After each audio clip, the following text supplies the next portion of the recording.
Bismillahirrahmanirrahim. Assalamu alaikum. Welcome to the third lecture of irrigation engineering. In second lecture, we have discussed the types of irrigation based on the source of water, which are flow irrigation and left irrigation. Flow irrigation is driven by gravitational forces, and for lift irrigation, mechanical power is required. Flow irrigation can be either perennial or inundation irrigation. Also, based on the availability of water in the river or stream, irrigation will be either direct irrigation, storage irrigation, or combined irrigation. Also, we have discussed different methods of irrigation, that what are the different mode of application of water. So majorly we have three methods: the surface irrigation method, sprinkler irrigation method, and drip or trickle irrigation method. Also, we have discussed the factors through which the irrigation method will be selected. In this lecture, in this tutorial, we will cover the components of the irrigation system, the irrigation water quality, and the basic terminology used in the determination of irrigation water requirement. So first we have the components of the irrigation system. So basically we have the four components, and before starting this one, as we have discussed that irrigation is the artificial application of water into the agricultural land. For example, if the natural rainfall is not properly available throughout the season, or the rainfall is variable, as we have discussed that the rainfall is variable both temporally and spatially, so then we have to apply the water artificially. Now first, the water will be stored in those months of the year when it is abundantly available. When the water is available more than the requirement, so then we have to store that water for those months when the water is not available. So for that purposes, first we have to store the water. For that purposes, first we have to store that extra amount of water. So storage structure will be required, a storage component will be required, and also the water is required, the water is available at a specific point, and we have to apply the water into an agricultural land. So the point of utilization and the point of availability are different. So the water will be conveyed from the point of availability into the point of utilization. So some conveyance structures will be required, or conveyance component will be required. Okay. Then we have to apply the water into a specific portion of the agricultural land. So some application structures will be required. So the application component.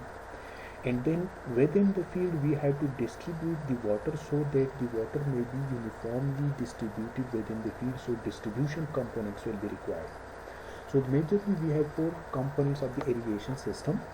First one is the storage component, then we have the conveyance component, then we have the application component, and then we have the distribution component. Okay. So first we have the main intake structure, or the pumping station.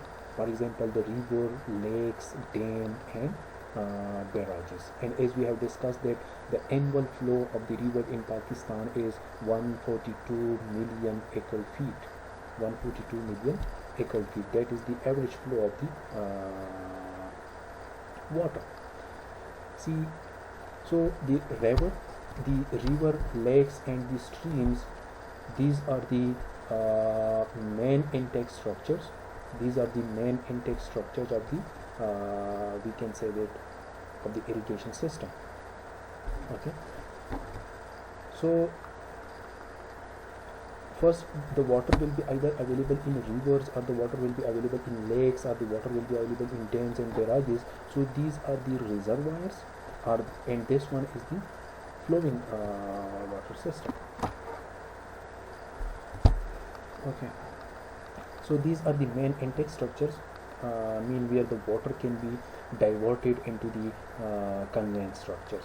Okay, so the main intake structures and pumping component, for example, is we have discussed the types of irrigation is are two types, either the irrigation will be left irrigation or the irrigation will be the flow irrigation. So in the left irrigation, we can say that a tube well or a pumping station, that will be considered as an intake structure, that will be considered as an intake component, from which the water will be diverted, from which the water will be into the conveyance structures, into the conveyance component. And for the running water, for the surface water, for the flow irrigation, barrages or weir are constructed. So these are the first component of the irrigation system.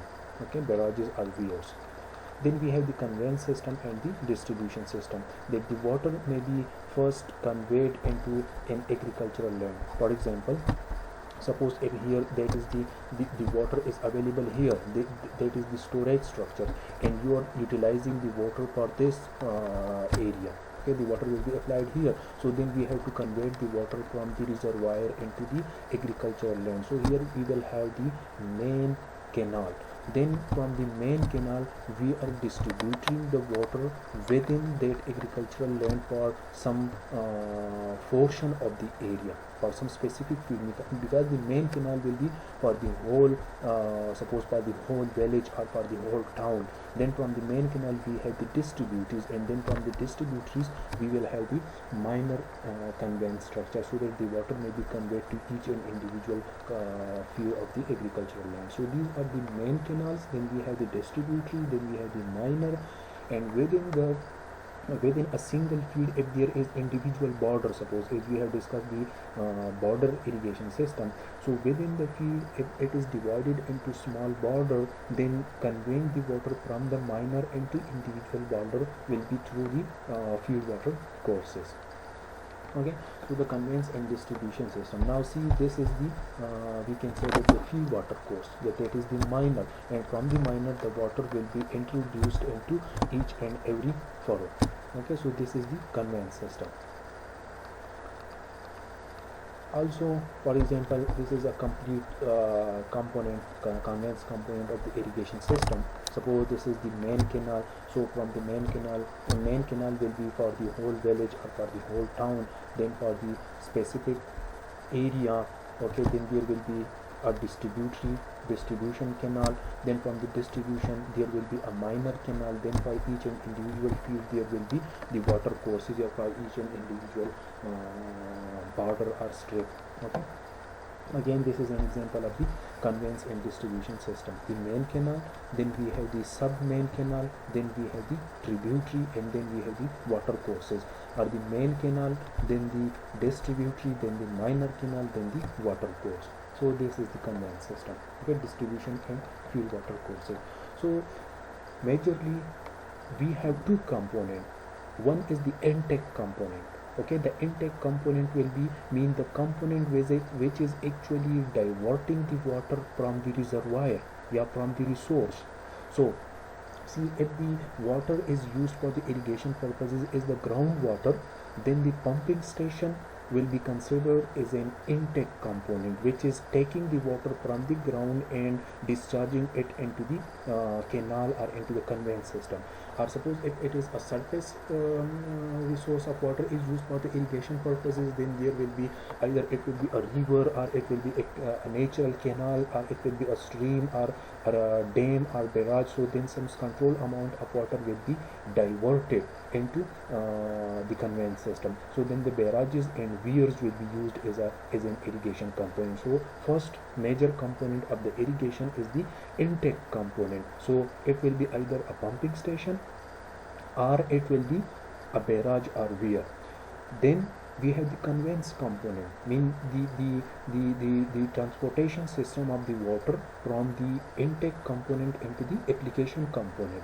And then we have to apply the water into the field. So some specific and controlled amount of water will be discharged into a single field. So that will be the application component. And then within the field, if you have to properly distribute the water uniformly, then there will be distribution component. Okay. Now we will discuss the irrigation water quality.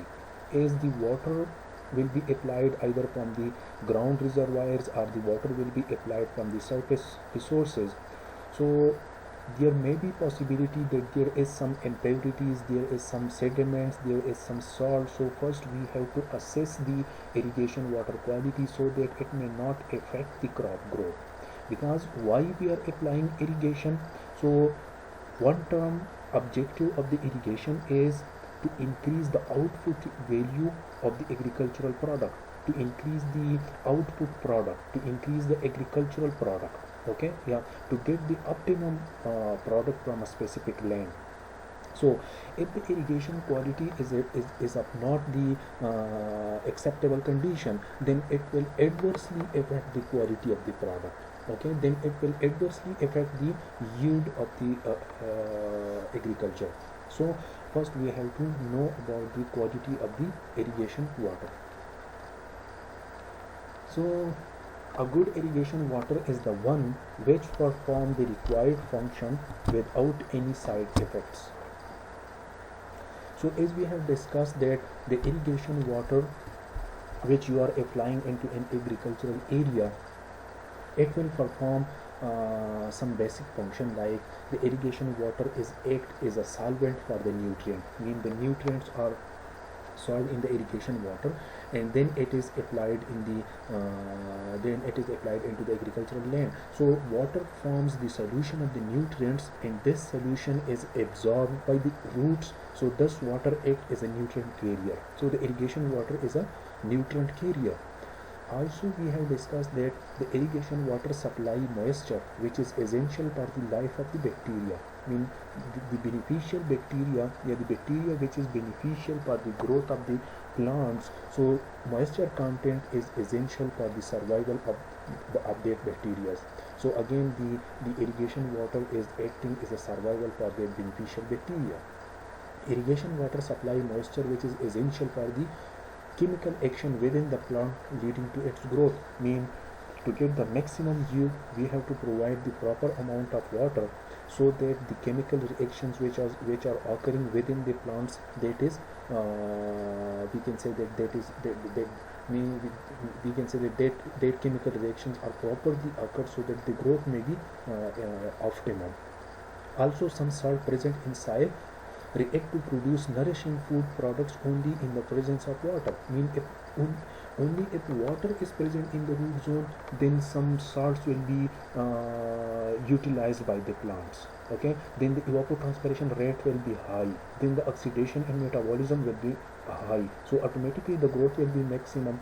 So these are the different function which are performed by the irrigation water, mean the nutrient carrier, the bacteria survival, the used in the chemical action of the plants, which is responsible for the growth of the crops, and also for the we can say that for the utilization of the salts by the plants, that is occur only in the presence of the water. Also the water keep the environment cool for the root zone. Okay, the irrigation water also reduce the soil piping. Okay, and also it provide a soft environment for the penetration of the root zone. So if the water perform these required function, then we can say that the water is of the good quality. Irrigation water may be said to be unsatisfactory for the intended use if it contained. Okay, now if suppose there is chemical toxic to the plants or the person using plant as a food, remember if the water is of not good quality, see here there is some sediments, yeah, if there is some chemicals, if there is some salts particle, yeah, if there is some toxic chemicals to the then we will say that the water is of unsatisfactory nature. And when the water is of unsatisfactory nature, then either it will directly damage the yield of the crops, mean the growth of the crops will be affected, the production will be affected, the output product will be affected, or the crops will be not affected, but the person, the human beings, or the animals which are utilizing the food, which are utilizing the crops as a food, they will be affected. Okay, so either the quality of the product will be affected, mean the crops will be damaged, or the person or the animal utilizing the foods will be affected. So if there is some toxic chemical which is sensitive to the plants or which is sensitive to the persons or to the animals, then we will say that the water is of unsatisfactory condition. Okay, chemicals which react with the soil to produce unsatisfactory moisture characteristics. For example, if sodium salts is present abundantly in the irrigation water, then it keep the moisture content tightly. So then in that condition, no water is available for the extraction. Mean crops then cannot extract the water from the root zone if large amount of a high concentration of sodium is available. So chemical with which react with the soil, so then it affect the fertility of the soil. Mean the plants will not get the nutrients from the root zone. The plants will not get the extract the water from the root zone if there is salt is present, if there is any other chemical is present which can affect the fertility of the soil. So if such type of chemical is present in the irrigation water, then we can say that their water is unsatisfactory. Bacteria injurious to person or animals eating plants irrigated with the water. Remember, there are three types of characteristics of the water. One is the physical characteristics, chemical characteristics, and biological characteristics. So if there is some toxic chemicals, if there is some toxic biological impurities is there in the irrigation water, which is either directly impacting the growth of the crops or which are impacting the person or animals who are utilizing the crops as a food. So then we will say that the irrigation water is unsatisfactory. Okay, the quality of irrigation water depend upon various types of impurities. For example, here that chemicals, for example sediments.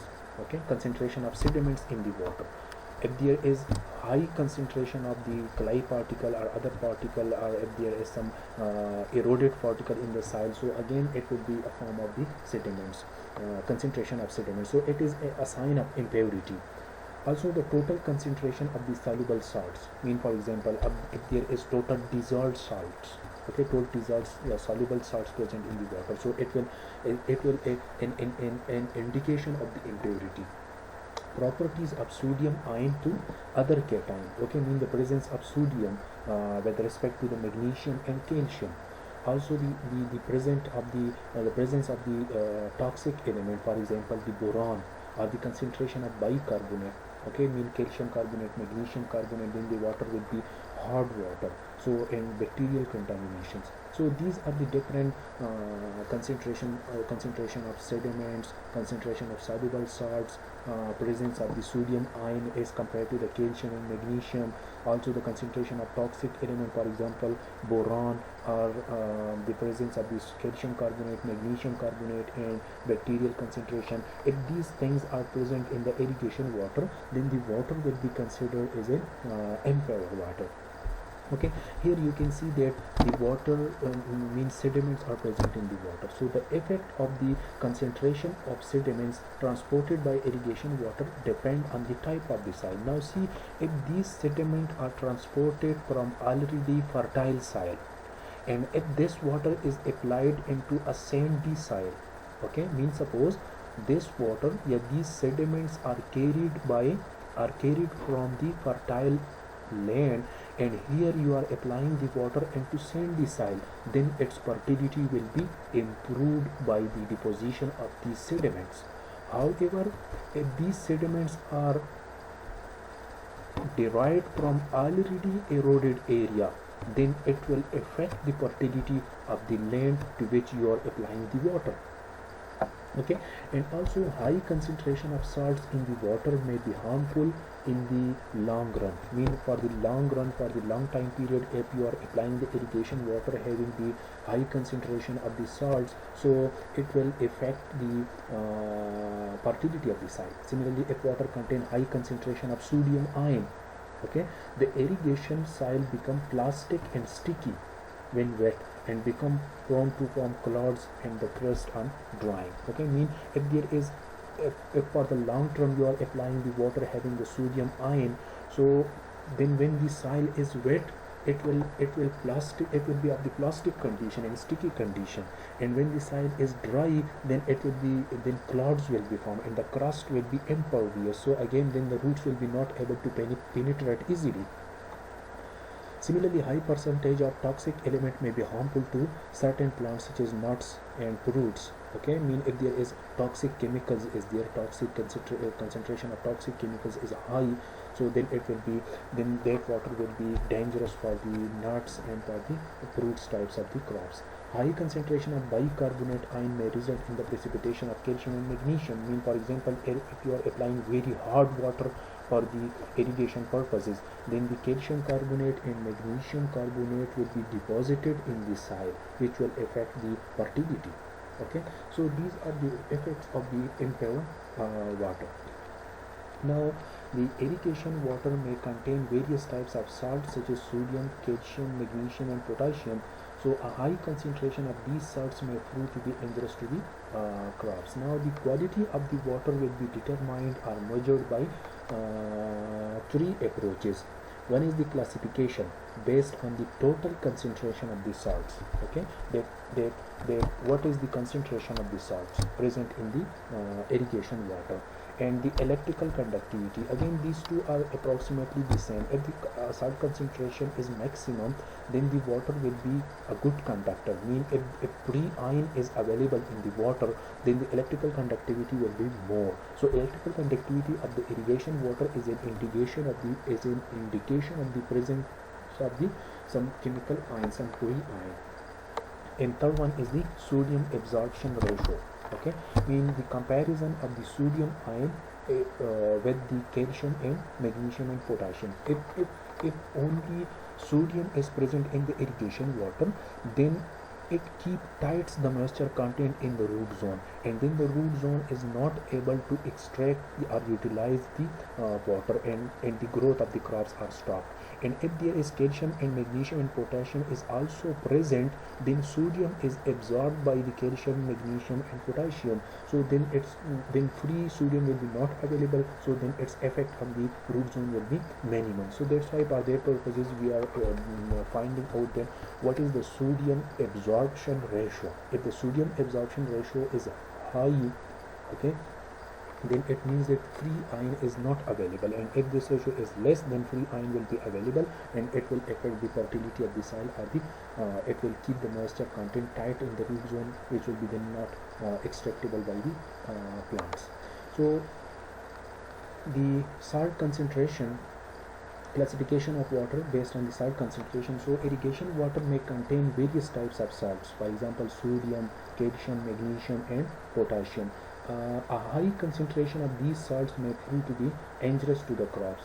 The salt content in the water are usually expressed in parts per million or milligram per liter. Means the concentration of the salts which you are measuring, they could be in terms of parts per million. That in 1 million particle of the irrigation water, how much particle of the salts is present. For example, if the salt concentration is 1%, 1% means 1 particle in 100, then it will be 10,000 part per million. Mean 1% is equal to 10,000 parts per million. Okay, or we can measure the concentration of the salts directly in milligram per liter. That how much milligram of salt is available in 1 liter of the irrigation water. Okay, if the presence of the salts in the irrigation water is more than 700 parts per million, then that water will be harmful to some plants, and more than 2000 parts per million is dangerous to all crops. See, some crops are not too much sensitive to the salt concentration. So if the salt concentration is 700 part per million, so it will be harmful to some crops, but some crops will be tolerable at this concentration. But if the salt concentration is greater than 2000 part per million, then the water will be not applied for the agricultural purposes, because then the crop growth will be affected. Okay, and the salt of sodium, calcium, magnesium and potassium may prove to be dangerous in irrigation water. In excessive quantity, these salts reduce the osmotic activity of the plants. okay, which affect the absorption of the nutrients from the soil. I mean, if these are present in the irrigation water, then it will affect the fertility. I mean, then the plants will not be able to absorb any nutrients or water from the soil. In addition, they may have indirect chemical effect on the metabolism of the plant, okay, and may reduce the soil permeability. The soil permeability may be affected, the crop metabolism may be affected. The salinity concentration of soil solution can be determined. For example, suppose this is the area and you are applying the irrigation water into that area at an amount of Q, okay, mean that is the irrigation water. So then we are finding out the salinity concentration, okay. For example, just take a soil sample from saturated agricultural area, so that will be we can say that a soil solution, okay, that will be a soil solution of that area. Now you can see that what is the salinity concentration of this soil, okay, the salinity concentration.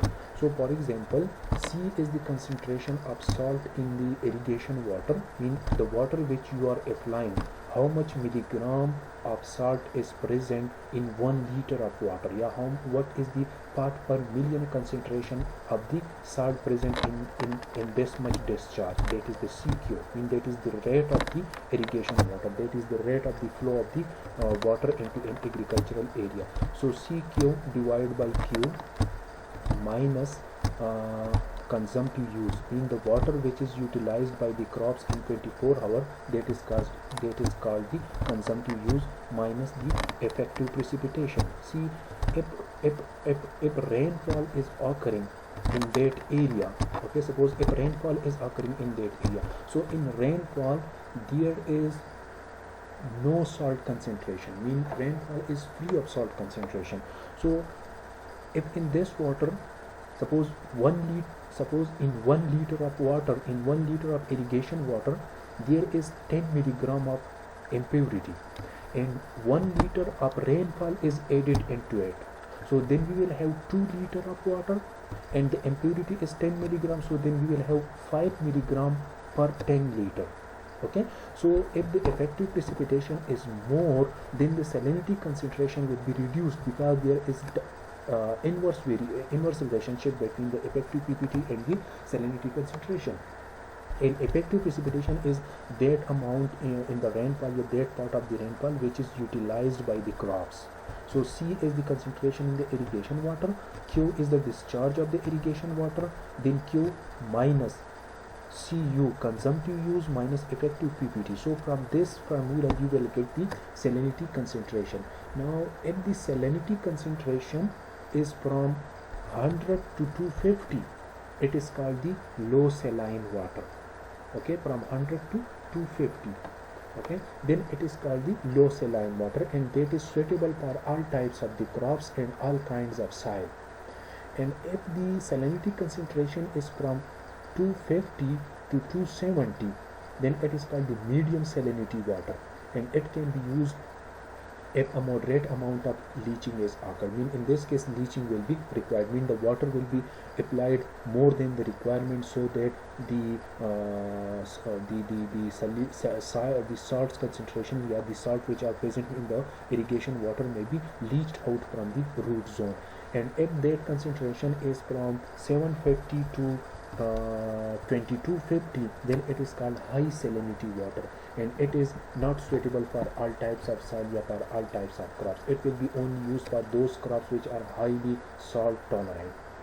Very high salinity will be if the salinity concentration is greater than 2250, okay, and it is unsuitable for the irrigation. Mean if this value is greater than 2250, it is very high saline water, and that is unsuitable for the irrigation purposes.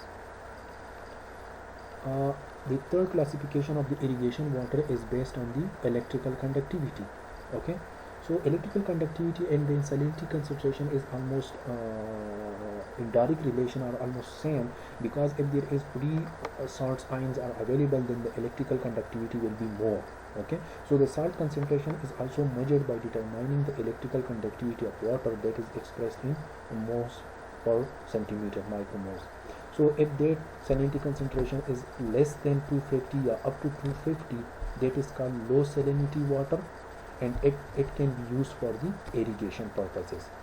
And if that value is from 250 to 750, that is called the medium conductivity water or medium saline water, and it will be only used for the normal salt tolerant crops, mean those crops whose growth are not affected by the medium saline water, for example cotton, alfalfa and sorghum, etc. So these crops are a little bit tolerant to the salt concentration. And if the salt concentration or conductivity is from 750 to 2250, it is called the high saline water. Okay, and it will be only applied to high salt tolerant crops, for example barley and oat. Okay, only these crops are highly salt tolerant, so this salt concentrated irrigation water will be only applied for such types of crops. And if the salinity concentration is greater than 2250, then it will not be applied for the irrigation purposes. Okay. The third one, the sodium absorption ratio, that is also an indication of the impurity of the we can say that impurity of the irrigation water. So here you can see that if in the irrigation water sodium is present, magnesium is present and calcium is present, then the sodium are we can say that then the sodium are absorbed by these two ions, and no free ions will be present in the root zone, so then the properties of the root zone will be not affected. And if as compared to the sodium, calcium and magnesium are not available, then the sodium will be present in free form. And if sodium is present in free form, then it keeps the moisture content in tight condition, and then the root zone are not able to extract the water, and the permeability of the soil are also affected. So if these are present, then the sodium will be absorbed by these two, and this ratio will be less, so that is called the low sodium water. When the value of sodium absorption ratio is from 0 to 10, so it is low sodium water and can be used for irrigation for all types of crops. Okay, and if this ratio means if sodium is more than these two, then the ratio will be high. It's, for example, if it is from 10 to 18, then only for permeable soil, for highly infiltrated soil, this irrigation water will be recommended. And if the sodium absorption ratio is from 18 to 26, that is high sodium water, and it is harmful for all soil. And if in some irrigation water the SAR is greater than 26, that is very high sodium water, and it is unsuitable for the irrigation purposes. Okay, if the water is applied for the long run, then the characteristics of the soil will be badly affected, the fertility will be badly affected. Okay, so the low sodium soil, that is suitable for all types of crops. The medium sodium water, that is suitable for coarse textured or organic soil with good permeability, relatively unsuitable in fine soil, because then the sodium will be deposited in the porosity. High sodium water is harmful for almost all types of soil. High sodium water, that is harmful for all types of soil, and very high sodium water, that is unsuitable for the irrigation purposes. Okay, and other types of impurities in the irrigation water are based on the total dissolved salts, the sodium concentration or boron concentration. For example, if the total dissolved solid in the irrigation water is we can say that if the total dissolved solid in the irrigation water is from 0 to 700, then it is first class water, mean it will be recommended. And if the total dissolved solid is from 700 to 2000, so that is the second class irrigation water, and that will be used only for tolerant crops. And if it is greater than 2000, then it will be not recommended. Okay, so actually the water which you are applying, just take a sample from it and chemically analyze it, physiochemical, and do its physiochemical analysis. Okay, find out its chemical characteristic, physical characteristic and biological characteristic. See, pH is its physical property, so the pH will be in between 6 and 8. Okay, if it is from 5 to 6, it is warning, and if it is less than 5, that will be extremely restricted, mean the water having pH less than 5 will not be applied for the irrigation purposes, because then it will badly affect the growth of the crops, or it will affect the fertility of the soil. Also, the electrical conductivity, the sodium absorption ratio is which we have discussed, so it will be in these ratios, it will be in these ranges. The total suspended solid, HCO3, iron, manganese, H2S. So these will be its limitation. If it is less than these values, it will be recommended for the irrigation purposes. Either if it is greater than in these concentration in the irrigation water, then these water will be avoided. Okay, also another important parameter, chemical parameter, is the boron. A boron content of water is of great importance for the many crops. Okay, sugarcane may tolerate large concentration of boron, mean sugarcane is only tolerable to the irrigation water having boron concentration, while other crops like beans, groundnuts, etc., they are very sensitive. If the boron concentration is more than 2 parts per million, then almost it is harmful for all types of crops. So in this first part of the lecture number 3, we have discussed the component of the irrigation system and the irrigation water quality. Thank you.